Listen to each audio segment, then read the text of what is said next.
Hi friends, ಇವತ್ತಿನ ರೆಸಿಪಿಯಲ್ಲಿ ಬಂದ್ ದೋಸೆ ಮಾಡೋದು ಮತ್ತು ಆಲೂಗಡ್ಡೆ ಪಲ್ಯನ ಮತ್ತು ಕೊಬ್ಬರಿ ಚಟ್ನಿನ ಮಾಡೋದು ಯಾವ ತರ ಅಂತ ಹೇಳ್ಕೊಡ್ತಾ ಇದೀನಿ. ಬಂದ್ ದೋಸೆ ತುಂಬಾ ಟೇಸ್ಟ್ ಇರುತ್ತೆ ಮತ್ತು ಕ್ರಿಸ್ಪಿ ಆಗಿರುತ್ತೆ, ಗರಿ ಗರಿ ಆಗಿರುತ್ತೆ. ನೋಡಿ ಎಷ್ಟು ಚೆನ್ನಾಗಿದೆ ನೋಡಿ, ಸೇಮ್ ಬಂದ್ ತರನೇ ಇದೆ. ಇದನ್ನ ಮನೆಯಲ್ಲಿ ಯಾವ ತರ ಮಾಡೋದು ಅಂತಂದು ಬನ್ನಿ ಹೇಳ್ಕೊಡ್ತೀನಿ. ನೋಡಿ ಫ್ರೆಂಡ್ಸ್, ಇವತ್ತು ನಾನು ಅಕ್ಕಿನ 2 ಕಪ್ ನೆನೆ ಇಟ್ಟಿದ್ದೆ. ರಾತ್ರಿನೇ 4 ರಿಂದ 5 ತಾಸು ನೆನೆ ಇಡಬೇಕು. ಇದನ್ನ ಮಿಕ್ಸಿ ಜಾರಿಗೆ ಹಾಕೋಬೇಕು. ಇದನ್ನ ನಂತರ 2 ಕಪ್ ಅಕ್ಕಿಗೆ 1 ಬಟ್ಲು ಅವಲಕ್ಕಿನ ನೆನೆ ಇಟ್ಕೋಬೇಕು. ನೋಡಿ, ಅವಲಕ್ಕಿನೂ ನಾನು ಸಪರೇಟ್ ಆಗಿ ನೆನೆ ಇಟ್ಟಿದ್ದೆ. ಇಲ್ಲ ನೀವು ಅದ್ರಾಗೆ ಹಾಕ್ಬೋದಪ್ಪ ಅಂದ್ರೆ ಅದ್ರಾಗೆ ಹಾಕ್ಬೋದು. 1 ಕಪ್ನ 1:2:1 ರೀತಿಯಲ್ಲಿ ಹಾಕ್ಬೇಕು, ನಾವು ನೆನೆ ಇಡಬೇಕು.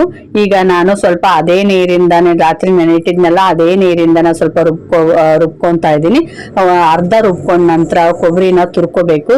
ತುರ್ಕೊಂಡು ಅದು ಅರ್ಧ ತರಿ ಆಗಿದ್ದು ಆಗ ಕೊಬ್ಬರಿನ ತುರಿದು ಇದಕ್ಕೆ ಸೇರಿಸ್ಬೇಕು. ಸೇರಿಸಿ ನುಣ್ಣಗೆ ರುಬ್ಬೇಕು.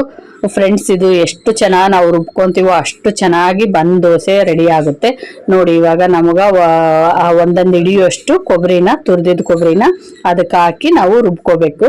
ನೋಡಿ, ಇಷ್ಟು ಸಣ್ಣಗಾಗಬೇಕು. ಸ್ವಲ್ಪ ತರಿ ಇದ್ರು ಸಹಿತ ಇನ್ನೊಂದ್ಸರಿ ರುಬ್ಬಿ ಇವಾಗ ಒಂದು ಪಾತ್ರೆಯಲ್ಲಿ ಇದನ್ನ ಸೇರಿಸಿಡಿ. ರಾತ್ರಿ ಪೂರ ಇಡಿ, ಬೆಳಗ್ಗೆ ಮಾಡ್ಬೋದು ಇದನ್ನ ಟಿಫಿನ್. ಇವಾಗ ಇನ್ನೂ ಸ್ವಲ್ಪ ಉಳಿದಿದ್ದು ಮಿಕ್ಸರ್ ಇರುತ್ತಲ್ವ, ಅದನ್ನು ರುಬ್ಬಿದೆ ನಾನು. ಎಲ್ಲ ರುಬ್ಬಿ ಚೆನ್ನಾಗಿ ಕೈ ಆಡಿಸಿ ಒಂದು ಪ್ಲೇಟ್ ಮುಚ್ಚಿ ಇಡಬೇಕು. ನಾವು ಎಷ್ಟು ಚೆನ್ನಾಗಿ ಕೈ ಆಡಿಸ್ತೀವೋ ಅಷ್ಟು ಚೆನ್ನಾಗಿ ಬೆಳಗ್ಗೆ ಊದ್ಲು ಬರುತ್ತೆ, ಉಬ್ಬಿ ಬರುತ್ತೆ. ನೋಡಿ, ಇದೇ ಥರ ಈ 3 ಹಾಕ್ಬೋದು ಇದಕ್ಕೆ ಐಟಮ್ಸು. ಬರೀ ಕೊಬ್ಬರಿ, ನಂತರ ಅಕ್ಕಿ, ನಂತರ ಅವಲಕ್ಕಿ. ಫ್ರೆಂಡ್ಸ್, ಇವಾಗ ಊದ್ಲು ಬಂದಿದೆ, ದೋಸೆ ಹಿಟ್ಟು ರೆಡಿ ಆಗಿದೆ. ಬೆಳಗ್ಗೆ ನಾವು ಓಪನ್ ಮಾಡಿ ನೋಡಿ ಅದಕ್ಕೆ ಟೇಸ್ಟಿಗೆ ತಕ್ಕಷ್ಟು ಉಪ್ಪು ಹಾಕಿ ಮತ್ತು ಸೋಡಾ ಪುಡಿ ಹಾಕಿ, ಅಷ್ಟೇ 2 ಇಂಗ್ರೀಡಿಯೆಂಟ್ಸ್ ಹಾಕೋದು. ಇದಕ್ಕೆ ಹಾಕಿ ನಾವು ದೋಸೆನೇ ಬ್ಯಾಟರ್ ರೆಡಿ ಮಾಡ್ಕೋಬೇಕು. ನೋಡಿ, ಚೆನ್ನಾಗಿ ಕೈ ಆಡಿಸ್ಬೇಕು. ಊದ್ಲು ಚೆನ್ನಾಗಿ ಬಂದಿತ್ತು, ಉಬ್ಬಿ ಬಂದಿತ್ತು. ದೋಸೆ ಕಲರ್ ಬರ್ಬೇಕಪ್ಪ ಅಂತಂದ್ರೆ 1 ಚಮಚ ಸಕ್ಕರೆ ಸಹಿತ ಹಾಕ್ಬೋದು, ಇಲ್ಲಾಂದ್ರೆ 1 ಮೊಟ್ಟೆ ಸಹಿತ ಹಾಕ್ಬೋದು. ನಾನು ಇವತ್ತು ಅದೆರಡನ್ನೂ ಸ್ಕಿಪ್ ಮಾಡಿದ್ದೀನಿ. ಇವಾಗ ಒಂದು ಬಾಣಲೆನೆ ಕಾಯೋದಕ್ಕಿಟ್ಟು ಇದೇ ಥರ ಕೆಬ್ಬಣ ಬಾಣಲೆ ತೊಗೋಬೇಕು. ಕೆಬ್ಬಣದು ಬಾಣಲೆ ತೊಗೊಂಡಿದ್ದೀನಿ. ಅದಕ್ಕೆ ಸ್ವಲ್ಪ ಎಣ್ಣೆ ಸವರಿದೆ. ಎಣ್ಣೆ ಸವರಿ 1 ಚಮಚದಷ್ಟು ಇಷ್ಟೇ ಹಾಕಬೇಕು. ಸೇಮ್ ಬಂದ್ ಥರನೇ ಬರುತ್ತೆ, ಭಾರಿ ಟೇಸ್ಟ್ ಆಗುತ್ತೆ. ಹುಡುಗರಿಗೆ, ಮಕ್ಳಿಗೆ ಬಾಕ್ಸ್ ಕಟ್ಟೋಕ್ಕೂ ಈಸಿ ಆಗುತ್ತೆ. ಶೆಕ್ಕಿ ಹಾಕಿದ್ರಿಂದ ಶೆಕ್ಕಿ ಆದರೆ ಅಂದ್ರೆ ದೋಸೆ ತಿನ್ನೋಕ್ಕಾಗೋದಿಲ್ಲ ಮಧ್ಯಾಹ್ನ. ಈ ಥರ ಬಂದ್ ಟೈಪು ದೋಸೆ ಮಾಡಿ ನಾವು ಬಾಕ್ಸಿಗೆ ಹಾಕಿದ್ವಪ್ಪ, ಅಲ್ಲಂದ್ರೆ ಲಂಚ್ ಬಾಕ್ಸಿಗೆ ಹಾಕಿದ್ವಪ್ಪ ಅಂದ್ರೆ ಸ್ಮೂತ್ ಇರ್ತದಲ್ವ, ಹುಡುಗರು ತಿಂತಾರೆ. ನೋಡಿ, ಈ ಥರ ಬಂದ್ ದೋಸೆ ರೆಡಿ ಆಯಿತು. ಫ್ರೆಂಡ್ಸ್, ಇವಾಗ ತಿರುವಿ ಹಾಕೋದಕ್ಕೂ ಚೆನ್ನಾಗಿ ಅನಿಸುತ್ತೆ, ಏನೂ ಹರಿಯೋದೇ ಇಲ್ಲ. ಮೊದಲು ಅಡುಗೆ ಕಲಿಯೋರು ಈ ಥರ ಮಾಡ್ಕೊಂಡು ಕಲಿಬೋದು. ದೋಸೆ ತಿರುವಿ ಹಾಕ್ಲಾರಕ್ಕೆ ಬರಲಾರದವರು. ನೋಡಿ, ಇದೇ ಥರ ಇನ್ನೊಂದು ಮಾಡೋದು ನಾನು ತೋರಿಸ್ಕೊಡ್ತೀನಿ. ಫ್ರೆಂಡ್ಸ್, ಇದೇ ಹಿಟ್ಟಿನಿಂದ ನಾವು ತೆಳ್ಳಗೆ ಸಹಿತ ದೋಸೆ ಮಾಡ್ಬೋದು.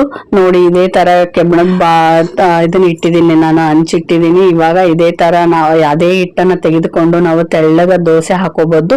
ಇದ್ರ ಮೇಲೆ ಬೆಣ್ಣೆ ಸಹಿತ ಹಾಕೋಬೋದು ನಾವು.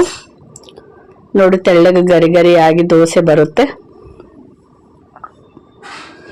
ಒಂದೇ ಹಿಟ್ಟಿನಿಂದ ನಾವು 2 ಥರ ದೋಸೆನ ಮಾಡ್ಕೊಂಡು ತಿನ್ಬೋದು.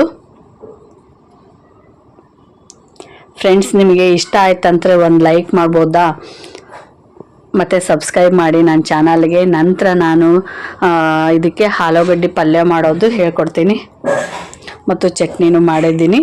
ನೋಡಿ, ಯಾವ ಥರ ಆಯಿತು ದೋಸೆ, ಬಂದ್ ದೋಸೆ. ಇವಾಗ ಬಂದ್ ದೋಸೆ ರೆಡಿ ಆಯಿತು. ನಂತರ ನಾನು ಇದಕ್ಕೆ ಕಾಂಬಿನೇಷನ್ ಆಗಿ ಆಲೂಗಡ್ಡೆ ಪಲ್ಯ ಮತ್ತು ಕೊಬ್ಬರಿ ಚಟ್ನಿ ಮಾಡಿದ್ದೆ.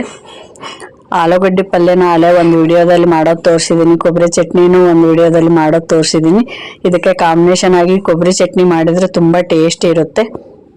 ಇವಾಗ ಬಂದ್ ದೋಸೆ ರೆಡಿ. ನಿಮಗೆಲ್ಲರಿಗೂ ಇಷ್ಟ ಆಯಿತು ಅಂದ್ಕೊಳ್ತೀನಿ. ಪ್ಲೀಸ್ ಎಲ್ಲರೂ ಲೈಕ್ ಮಾಡಿ, ಶೇರ್ ಮಾಡಿ, ಸಬ್ಸ್ಕ್ರೈಬ್ ಮಾಡಿ friends. Thank you so much.